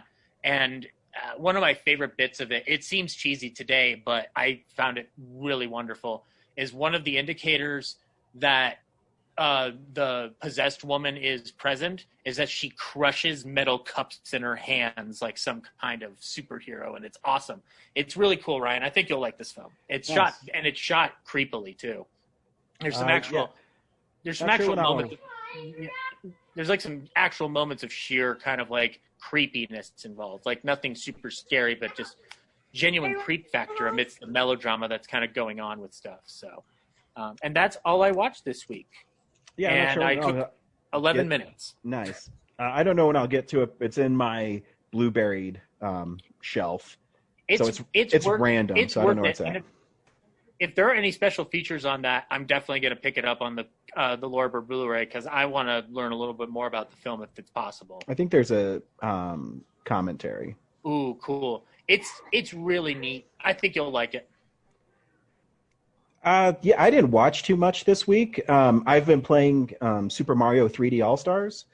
So I kind of been diving back in Super Mario 64. And it's awesome because I haven't played that game in, I don't know, probably 16 years. But I still remember all of the secrets and the layout of the levels, and it's lots of fun. But what I have watched this week is I watched a documentary on Netflix called The Final Flight of Challenger, I think is the name of it. It's produced by J.J. Abrams, and if people don't know, in 1986, the Challenger space shuttle blew up a minute and 30 seconds after launch. And what was really notable about it was the first civilian was flying on board as a teacher from New Hampshire, so it had a lot of press. And it's pretty devastating because the film opens with how excited everybody is to go on there, and then the shuttle explodes in the first 5-10 minutes of the documentary, and then her parents and stuff are on the ground, and all these kids were watching live, and so that's pretty heartbreaking. And then the first episode, there's 4 of them. The first episode goes into the story of each of the astronauts, and it's pretty interesting. They have a lot of interviews with the widows or the widowers and friends and family about everybody before the Challenger happened. I mean, even the pilot of it, this was his 3rd or 4th space shuttle mission. So it's pretty heartbreaking. And then it slowly delves into that NASA ignored the warnings about the space shuttle program, and especially the O-rings in the rocket boosters, which caused the catastrophic event. And yeah, it's really interesting because they really dig into how NASA's PR would spin the stories so people wouldn't focus on the problems they're having with the space shuttle program, whether it's the rocket boosters or, the Columbia disaster that happened about 15 years after, maybe 17 years after that, with ice particles falling off and damaging the shuttles and stuff, and how much money it cost. And it's really fascinating. It's really well done. Yeah, I recommend everybody check it out. It's really new. I think it came out on Wednesday. But, space travel and unfortunately disaster things make you kind of reanalyze watching stuff. And it's a sad one for sure. I went to the movie theater and I watched Raiders of the Lost Ark with Kellen. I'm really proud of my kid because there was 3 movies he could have chose. Jurassic Park would have been fine, but it was Jurassic Park, Sonic, or Raiders of the Lost Ark, and he chose Raiders of the Lost Ark. And it's the most attended movie I've been to since the theaters have opened. I saw it at AMC Highlands Ranch, and it was in their big theater, and there was 30 people there. I was kind of shocked. It's a great movie, but I wouldn't expect it. And yeah, it's lots of fun. What time of day was this? 4:10 on Sunday. Sunday, okay. So yeah, it was right after the Bronco game, so I don't know if a lot of people are getting out after the Bronco game or something. But yeah, what can you say about Raiders of the Lost Ark? It's one of the greatest movies of all time. I love how fast it moves. It seems like he's going from one adventure to the next, or a next set piece to the next. Yeah, it's great. It's one of my most favorite films, and that Kellen really likes it too, because we watched it, I don't know, 5 or 6 months ago at home, and that he picked that one because he likes the bad guy that gets chopped up in the propeller, and He likes the fight on the truck towards the end of the film. So it's lots of fun. And I can't remember, Ryan. Did you show him Temple of Doom? Oh yeah, we watched them all. Okay. Yeah, it's good. He liked it because it had monkey brains in it. Yep. And the only other thing I watched was the Steve Carell movie called Irresistible, written and directed by Jon Stewart. Steve Carell plays a Democratic. I don't even know what the actual title of his job would be, but I guess he grooms candidates to run for a kingmaker. Yeah, something like that. He works for a super PAC basically, and they find people around the country that they can be the next person for the Democratic Party. And he worked on the Hillary Clinton campaign, so the opening is about her loss to Donald Trump and how Steve Carell took it. And he was out like on the campaign trail saying stupid things about, if people vote for Donald Trump. What's really funny is Jon Stewart really got the tone right, because Rose Byrne is in it. And I still think her and Rachel McAdams are some of the greatest comedians working right now. And they're really, I think, underappreciated. But Rose Byrne is in this, and she plays, what was that look for, Corinne? You don't like Rose Byrne or Rachel McAdams? No, I love Rose Byrne, but she was in that movie with Tiffany Haddish that I saw in January. I can't remember the name of it, but it was not. Oh, no. Like a Boss. Yeah, Like a Boss. That's what it was. Again, sometimes scripts let people down. But anyways, in it, she plays the Republican strategist in it. And once she finds out that Steve Carell's character is going to this small Wisconsin town to help this war vet become the mayor, she becomes involved as well. And it's just, if you watched politics over the last 4 years, it's really funny. I know some people didn't like it very much, but I thought it was really great. I had a lot of fun watching it.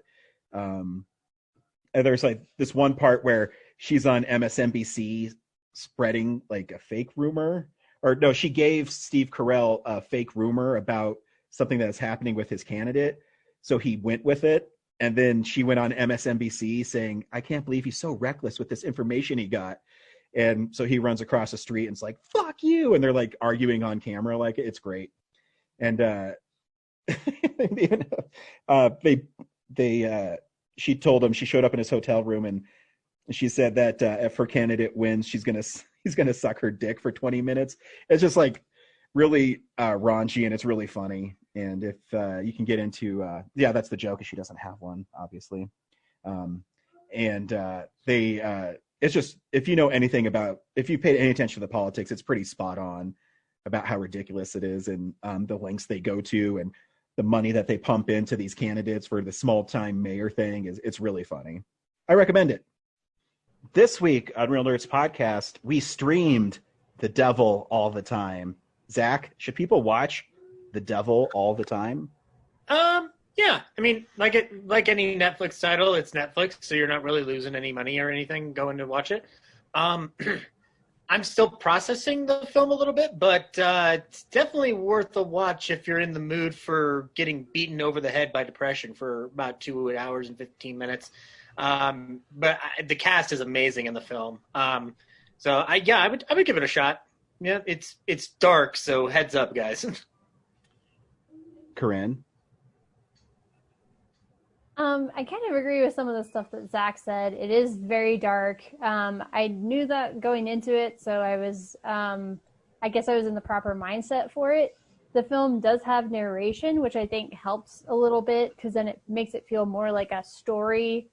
Like you're hearing something that didn't happen, and not, this is something that maybe could happen to people at some point. Like it takes you out, like, doesn't make it feel as real anymore. Whatever. But I do, like, I think the performances are good. I just wish we got to spend more time with each of the characters, because go ahead. Because, like, you only get to spend, like, maybe 15 minutes with some of these people. Tom Holland's character is probably the one who's in the movie the most, and even he doesn't show up until, like, 40 minutes in. Mm-hmm. Yeah. So, because it's kind of like an anthology, sort of. I don't know how to describe it, but it's like it's an ensemble piece. Yeah, it's an ensemble. That's perfect actually. But yeah, you're seeing like these 3 different families and how they're all connected by like murder and violence and stuff like that. And it's dark. It wasn't really for me, but I mean, I got through it. I thought it was worth watching, but it wasn't something I'm gonna go back to. Mm-hmm. So, Brad, should people stream The Devil all the time? I went to the theater to watch it, so. Oh, nice. No, not nice. I was the only person in the theater until the very first frame of the movie started, and this couple sat down across from me, like 2 seats away. I don't know how your theater experiences are always so bad. Yeah, and then they started whispering to each other. So, I wasn't really into it until about halfway into the movie. It's really like 2.5 hours of like showing you how much religion has ruined all these people's lives. It's acted really well. The story gets really compelling, I think, in the second half. It's all right. I actually think it's one of my favorite movies of the year. I think the because it performance has Spider-Man in it. Fucking A. And the Winter Soldier. And Batman. And Pennywise. No, the cast is incredible. I just love the drama behind it. I love how damaged the characters are, and I love how the dominoes fall as you watch the film. Mm-hmm. So I think you should stream the film. And here is the trailer for The Devil All the Time. Happy birthday, Happy birthday, honey. Happy birthday to you. Well, this was your daddy's. Brought back from the war.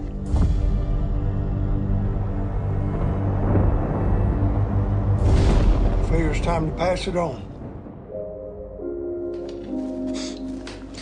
It's the best present I ever got. Thank you.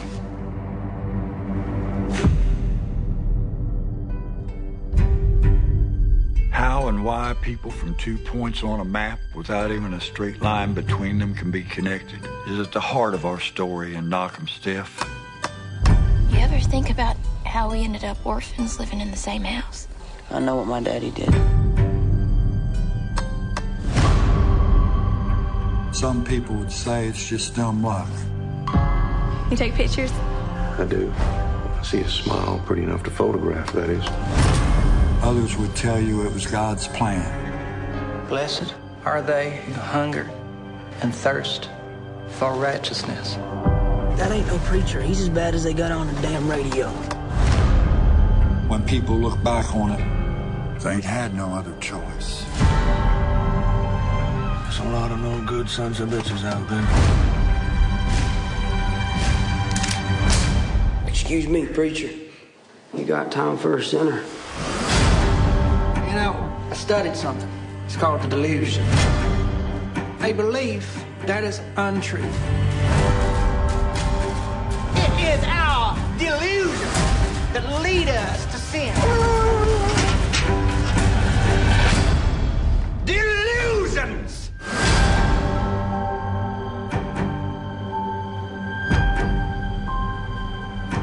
Some people were born just so they could be buried. What I'm about to do, I do because I have to.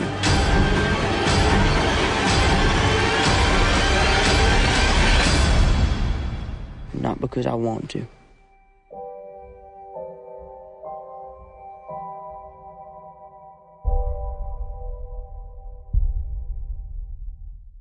So yeah, I don't have much to say about it other than like pretty much my summary says everything I felt about it. Like, yeah, it's well acted.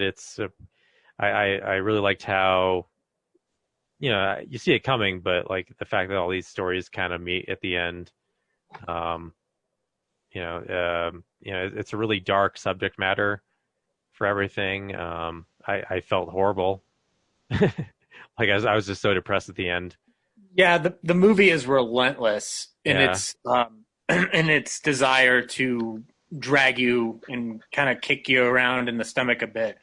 I will say I'm in agreement with Ryan. It's one of the best movies of the year to a certain regard. Now, it comes with qualifier of the year we've experienced thus far.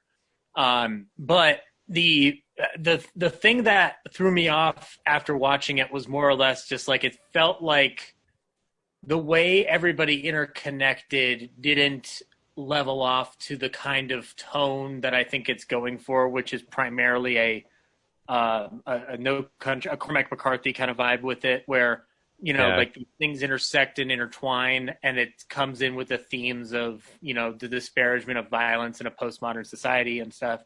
What I took away from it by the end of it was like it almost felt like it was a raw portrayal of post-war aggression, intermixed with a conflict that never really ends within the grand scheme of religion and faith. I don't know if it hits those as well as I'd like it to, but I am entranced by the movie. Like the drama of the characters and their happenings do keep me hooked. The amount of brutality that happens almost instantly without you realizing it's happened and takes you aback is astounding. So certain scenes are executed in a horror kind of fashion where, you think that there's no way that this can happen or this can happen, and it does happen. The scene where Lenora is about to hang herself and the narrator indicates that she's going to have the second thoughts, and then through accident alone, she ends up hanging herself, and how it ends up being the catalyst for things to come to a head by the end is interesting. It's well shot. It's well executed. I don't know if it fully accomplishes its goal, but if I'm talking about like just a Southern Gothic, piece of watching terrible characters and their fates getting unraveled and intertwined and then ending in a violent fashion, it is spot on with that kind of pulpy noir kind of feel to it. I mean, if you're going to do noir, I'd wish you'd, not do it in broad daylight, but whatever. But again, like I do feel like there is a disconnect that I'm feeling with it, but it doesn't take away from my enjoyment of the piece. I am astounded by Tom Holland in the movie. That was my big takeaway from it. I was astounded by how good he is. Like he's good, obviously, in Spider-Man and The Impossible and such, but this was something else. Like that I don't think I'd ever thought I'd hear certain words come out of his mouth during that confrontation with Pattinson's character. Like it's shocking. It takes you aback a little bit. And I think Pattinson's amazing in the movie too, for how little time he's given. The scene where he is explaining why he's going to eat the chicken liver himself was just jaw dropping. Like I was just like, not only are you getting the accent down pat, but you are also flat out you are just compelling to a fault here right now. It took me aback just how good everybody was in the movie. So much so that it's unfortunate that the story doesn't necessarily support them, but it does work in its way. So like it's still one of the most compelling things I've seen this year. I want to watch it again to see if things kind of work for me a bit better the second time. Yeah, I think Pattinson's performance was the one I was most taken aback by because, having just seen him in Tenet, where I think for the first time I saw him get to use his actual like British accent, and then turn around and he's using this like Appalachian accent, and he sounds like completely different. Like it's not even the accent; it's like the tone of voice that he uses and everything. It does not sound like him at all. Right. So, yeah, like his performance was just like mesmerizing in this like really weird way. And I mean, I think that was the case for pretty much everyone. Well, okay, maybe not everyone. At least Jason Clarke's not too surprising because he's played characters like that before. Yeah, I was like, yeah, so Sebastian Stan, Jason Clarke, I wasn't really interested. I guess it's mostly Tom Holland and Robert Pattinson's characters that are the most like mesmerizing. And I think, like you had said, like the film is really well shot. It really draws you into the narrative. And I do think, like I said, like the narration kind of helps you get a sense of like how the stories are all interconnected and everything. Looking back, like I think the opening sequence is really compelling, where we see the dad and he was at war and he comes back and he sets up like the prayer log and everything outside. Mm-hmm. It does kind of help you come into the world, but then given what happens by the end, I'm like, did I really need all of that set up? Like, did I need to see like the war flashback where they see the guy crucified and all this? Like, I don't know if it needed to be that as drawn out as it was. You know what I mean? If you were doing this theatrically as its sole intent, I'd say they probably would have cut those moments out from the script from the get-go. Since it's Netflix, you can kind of go on for however long you'd like. Obviously, see The Irishman now on Netflix, coming soon to Criterion. But to me, when I watch that, it does set up the thematic through line of post-war male, the post-war trauma, aggressive masculinity, and how those things reckon with each other. Because when they're doing the prayer, when he's like getting him angry at him to like pray and pray hard, it's a direct reflection off of his experience seeing that guy on the cross in the South Pacific, and the amount of internalized frustration that he's carrying, and that ends up seeping into the son years later. It's to an extent, the film captures a portrayal of generational behavior that, you know, becomes a cycle, unfortunately. But again, because that first moment, Corinne, as you said, lasts as long as it does feel like it should have been trimmed a little bit more to get to the point. Maybe not the war flashback as much, because like you said, that is kind of an important thematic element, but like that whole sequence where like he meets his future wife at the diner and like goes home, comes back on all this, like that I think could have been trimmed a little bit. But I think the most that's supposed to do is set up that Jason Clarke's character will appear later on. That's really the only thing I think it actually does. And to establish Lenora's existence and how she ended up where she was. Again, a lot of this is set up where it could feasibly be written a different way to establish it up front for like 5 minutes, and then you carry on with the themes of your film. There are good performances within that basically short film before the film itself. I can't remember correct me if I'm wrong, Karim, you might know, the guy who's playing the husband who kills her wife to then try to resurrect her is Dudley from Harry Potter, I think. I could be wrong. Hello. But there are interesting performances within that. I agree with Corinne that it doesn't feel like it's absolutely necessary, but because it's Netflix and there's a slow burn going on with any film that they can put out, and you have the time to breathe with that, I'm not opposed to the longer story that they're telling. And it does feel like a full experience that you've lived through this kid's life leading up to the actions by the end of the film. If anything, I feel like the character that was the least important, because he was the least elaborated upon, was Sebastian Stan's character as the sheriff. He feels like he's not... Hello? Brad? I'm here. You're here? Looks like we lost Corinne. All right. Well, she'll come back. Oh. We lost you there, Corinne. Hello? Yeah. Hello. Can you hear us? Yeah. Sorry, it booted me off because my internet connection was unstable. Okay, for sure. But yeah, so I don't know. I'm in agreement with Corinne that it's not absolutely necessary. However, because it's Netflix and because they can kind of go for however long they want on this platform, I'm kind of, under the understanding that I'm going to get this kind of product. So I appreciate it.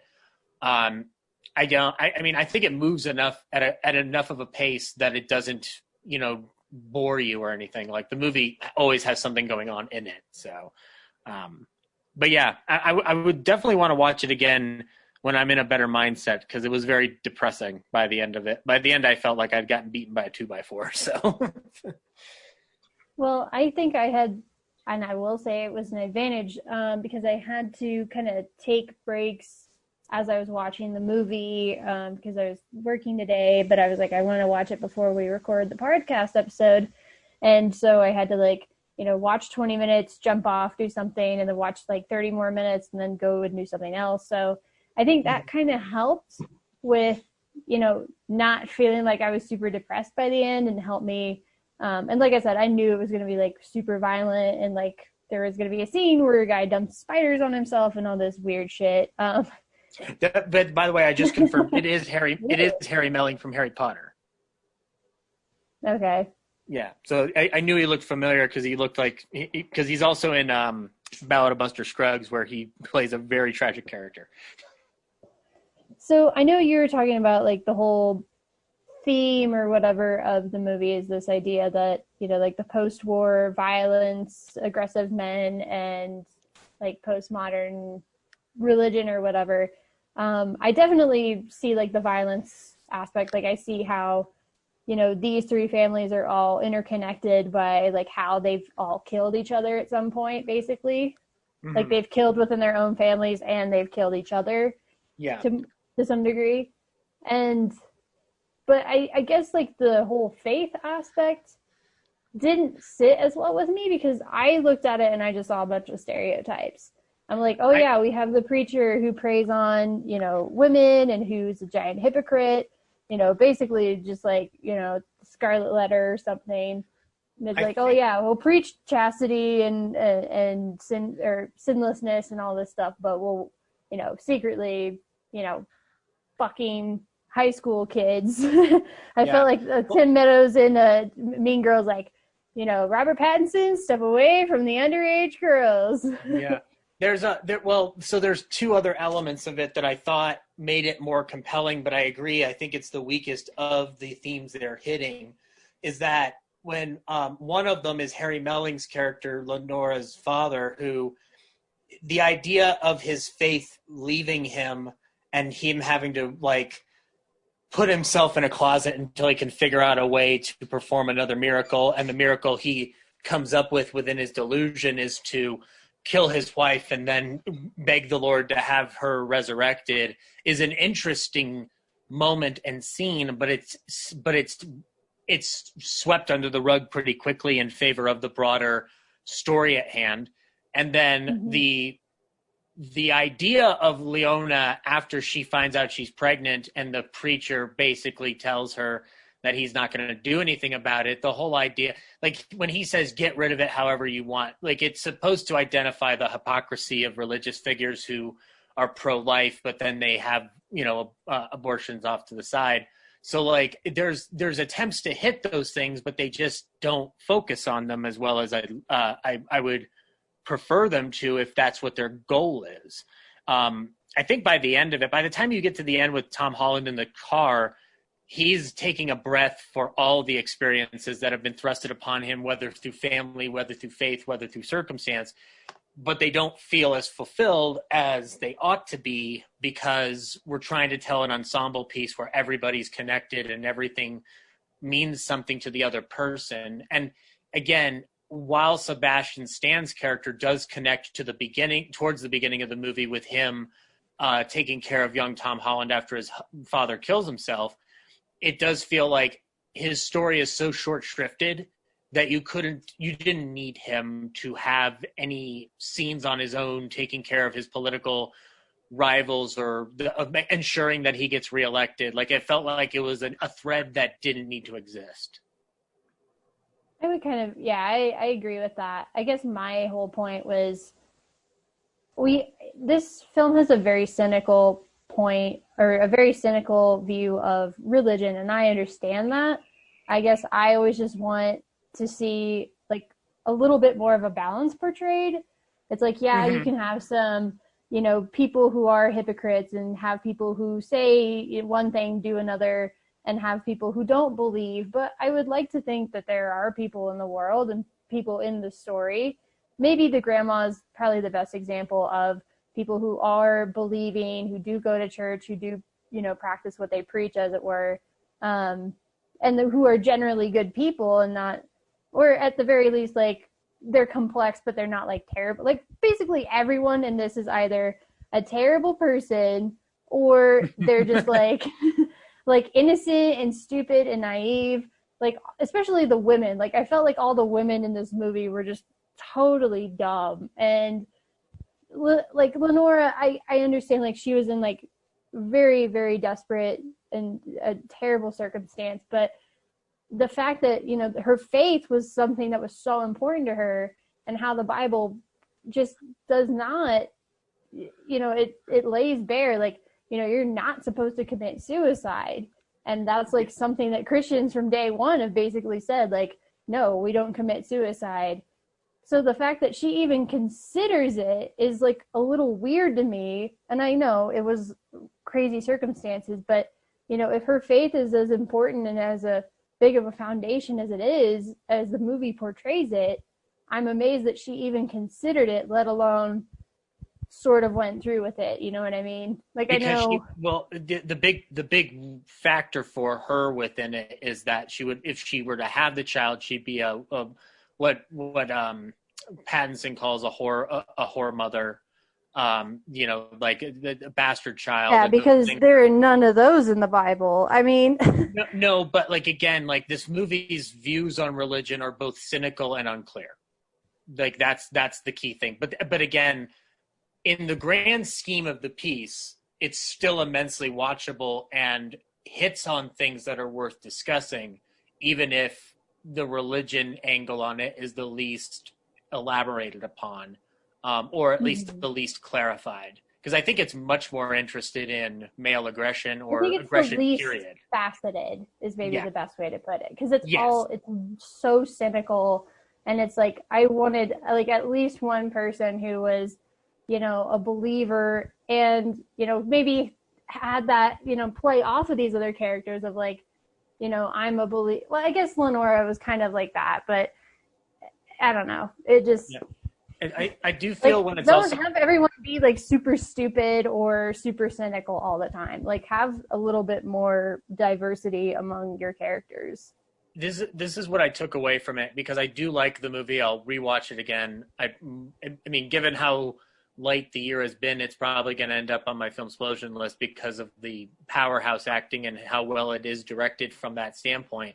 The movie felt to me like two things. One, it felt like a Coen Brothers movie pumped up on some form of aggressive adrenaline rush that follows the same form of karmic balance that most of their films tend to run in towards. And also, it felt like it was an interpretation of No Country for Old Men that somebody like James has pointed out is the wrong way to read No Country for Old Men. Because the movie does have I want to use the term nihilistic because that's overused, but it feels within that boundary where everything's kind of irrelevant and there's no the center of that it. Line that the Sebastian Stan character says, like, some people were born just to be buried. Exactly. Like, that's what it is. It's almost like that. It's interpreting the No Country for Old Men the way most people tend to interpret it, which is not necessarily the case. So, but again, all that being said, any gripes aside, like, there's more than enough reason to sit down and watch it. Yeah, like, I think it was a compelling movie in the moment, but it hasn't really stuck with me like I figured it would. Because, like, really violent movies like that always stick with me a lot longer than I want them to. But for whatever reason, I'm just like, whatever. I've got other stuff to do tonight. I ain't going to think about this movie anymore. Yeah, again, that's what I'm curious to see how people read the film years down the road, because it does seem to me like it's something that could easily get lost in the shuffle. But I think because it has Holland, Pattinson, and these Marvel figures, there's always going to be an interest to see what else they do. And I also, if anything, hope that a film like this gives more opportunities for people like Pattinson, Holland, and Sebastian Stan to stretch their muscles beyond the Marvel realm. Because I love them and the Batman realm in the case of Pattinson. Because I love the fact that Holland and Sebastian Stan are in that universe. I love their characters. But I do like them as actors a lot too. And I'd like to see them stretching those muscles even more beyond the confines of a Marvel film. And I think I got a lot of that with this. So yeah. Sweet. Well, that's been the show, kids. Until next week, bye. Bye. Brad doesn't say bye because he's a jerk. Are we just going to comment on that for like every episode for the rest of the existence of this podcast? I don't know. I'm going off of Ryan's lead here. I'm not good at imitating or replacing Ryan. I think it only matters when Ryan isn't on, because then it's like if Brad is hosting but Brad doesn't say bye, then it's a little weird. Yeah, it is. Anyway. Brad sucks balls. Fuck you. This is Ryan. Until next week. Bye.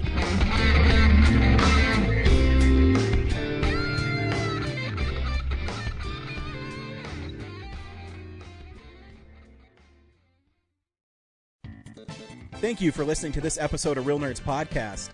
Real Nerds Podcast is a production of Nebulous Visions Multimedia. Thank you to Sparks Mandrill and Plan 9 Studios for our kick-ass theme song.